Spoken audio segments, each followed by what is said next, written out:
Hello and welcome back YouTubers to another episode of Pokemon Theories, the show where 9 out of 10 doctors agree Professor Oak isn't really a professor and going to the gym doesn't mean pumping iron. Please note that in all my videos, if I use images from Google, that I do not own any of those images, and all images obtained from Google are owned by their respective owners and copyrights. So please remember this when watching my Pokemon Theories. Thanks. Today's theory, Red's Pikachu is actually Ash's Pikachu. Now, I get a lot of questions about Red being Ash or Red being related to Ash, but the most common question I receive is that Ash's Pikachu was originally Red's. While this may sound good and even plausible with Pikachu's level, the question is, does it have evidence to support it? Well, this is Pokemon Theories after all, so we will solve this theory. It has been a question of mine for a long time, how a starter Pokemon like Pikachu is able to defeat nearly everything it battles early on, and also be defiant enough not to listen to Ash at first and then refuse its Pokeball, even close to its own death. And it was given to Ash by Professor Oak, the same professor who gave Red his starter, even though Red's starter is not Pikachu if you follow the Pokemon Origins in the Red and Blue games. So it's possible that when Red went to Mount Silver to train, he died? It would make sense because all his Pokemon would return to Professor Oak.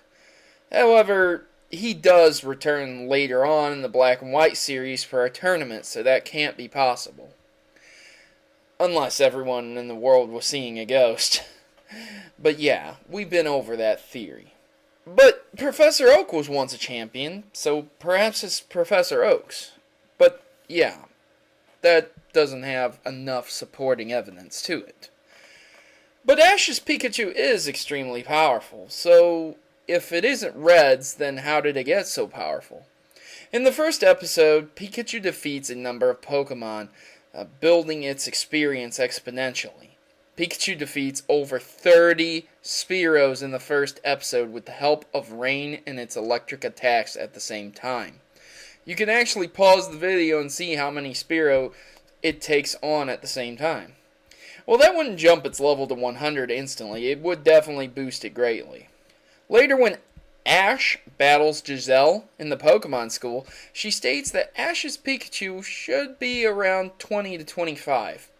However, the anime isn't exactly perfect on figuring out how Pokemon's levels work, considering Pikachu did defeat Brock's Geodude and Onix with electric attacks, and then defeated a Cubone by turning its skull backwards and having it hit itself with its Bone Meringue attack.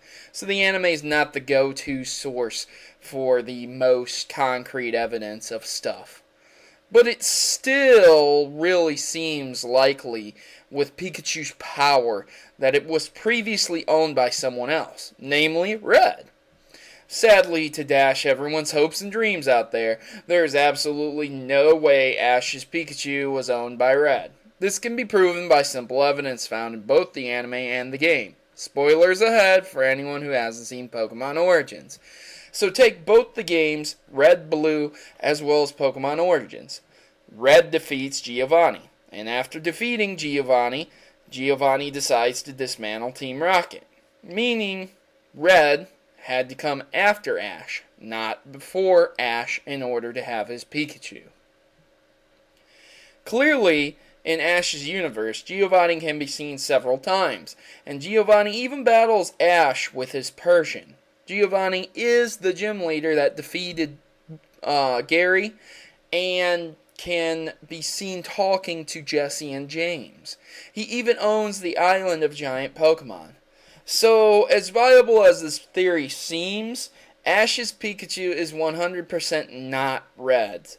So, whoever used to be Pikachu's owner, we may never know, but perhaps it will be revealed in time. Professor Oak's, another trainer's, or maybe it was just a crazy strong wild Pokemon. So I hope you guys enjoyed this Pokemon theory. And hey, if this theory didn't entertain you enough, there's tons of theories in my Pokemon playlist. Over 50 of them, in fact. So one of them has to at least pique your interest. So check it out. And don't forget to drop a like and a comment in the section below. If I choose your theory, I will give you a shout out in the comments section below, bearing in mind that 1.5 million people aren't asking the same exact theory. Thanks for watching, and of course, happy gaming. I hope you enjoyed that video, guys, and now time for a service announcement from the Maverick Army. Tired of the norm? Is it time for a revolution? Join the rebellion and become a Maverick today by subscribing to Proto Mario. Remember, together, we can create a new world order of gaming. Mavericks unite.